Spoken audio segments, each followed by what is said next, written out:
Here's part 3 of The Troop by Nick Cutter. So the 5 boys, Kent, Max, Ephraim, Newton, and Shelley, are described again. So remember that all these Boy Scouts are under the age of 10. Hey, baby. So Kent was a bully. His dad is the chief of police in the Canadian town right off the coast.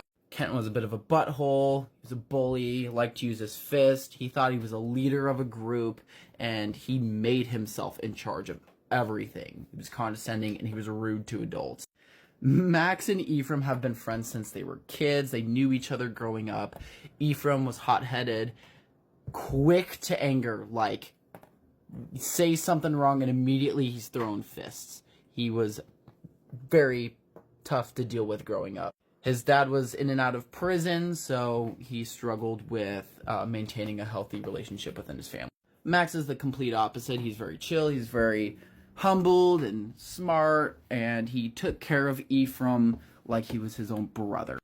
But all the boys were really mean to Newton, who is a, bit overweight, a little bit chunky, wore glasses, he's very nerdy, he's very socially awkward. He knew a lot of information about little things, like a lot of sci-fi books, fantasy, D&D, video games, comic books, loved nature, absolutely loved the plants and the Latin terms for every single plant and animals. Very knowledgeable, great to have on any hiking crew. But all the boys made fun of him because he was a lazy nerd, and it was really sad to hear. And then there was Shelley, who is an absolute sociopath, like enjoyed hurting things, would silently watch you, and he knew how to manipulate a situation, but he never knew how to handle human beings with actual free will and opinions,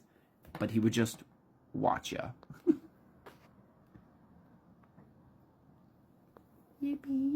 So the boys walked into the living room of the cabin, noticed the strange starving Marvin man asleep under layers of blankets. Tim was in the kitchen, throwing away the remnants of his midnight ravenous snacking, which, red flag, of course. All the cabinet doors were open, and half their food supply was nearly eaten through. Tim was really weirded out and worried about this guy, or what he was now contracted with. Because, as Tim reiterated, that the stomach of the man was distended, and it looked like some sort of snake-like creature was writhing around and slithering underneath the man's skin.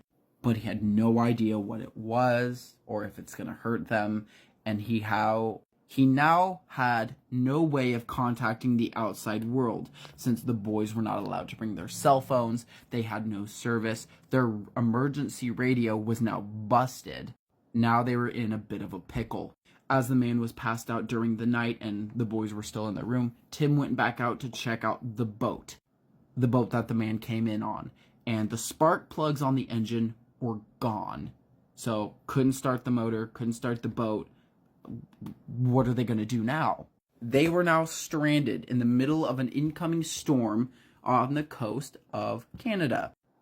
Only a few people knew that they were there, but their due date to be back on the land is Friday, and it is now Monday morning.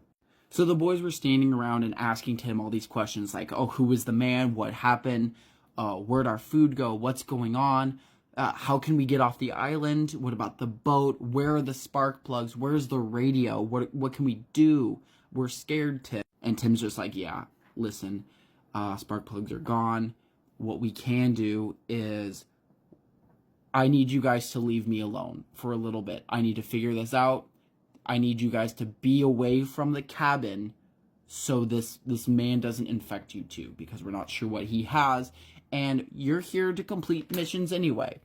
We know this island like the back of our hands. So what you guys can do for me is, while I figure all this stuff out, you guys can go complete your missions, to get your merit badges. You know what you need to do. We've discussed it for the last 3 months. You know exactly what you need to do. Of course, the boys fought and protested, and they're like, no, we're not going to leave you alone with this man. We're not going to do it. And Tim's just like, look, the best thing you can do for me is just get the fuck away from me. I need you guys to go and keep yourselves busy. Be safe. Be safe. We don't need any more issues. Be safe. Stay in a group. Here's a walkie-talkie to connect with me. Only one person have the walkie-talkie. Be back here by the time sun goes down for supper. And I'm going to go find the spark plugs on the beach and figure out what's going on. And the boys reluctantly are like, fine. Fine, we can do that. But we don't want this man to be alone with you, Tim. Something's weird is going on. We don't like it.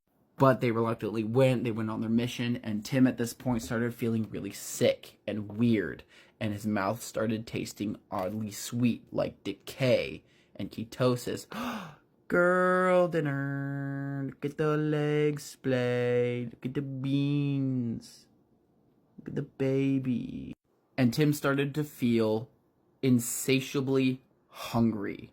Ravenously hungry. But he went down to the beach to find these spark plugs. He walked through the sand. He raked his fingers through the sand. He dug through the boat, but he could not find the spark plugs. The man must have pulled them out and threw them into the sea. Who knows?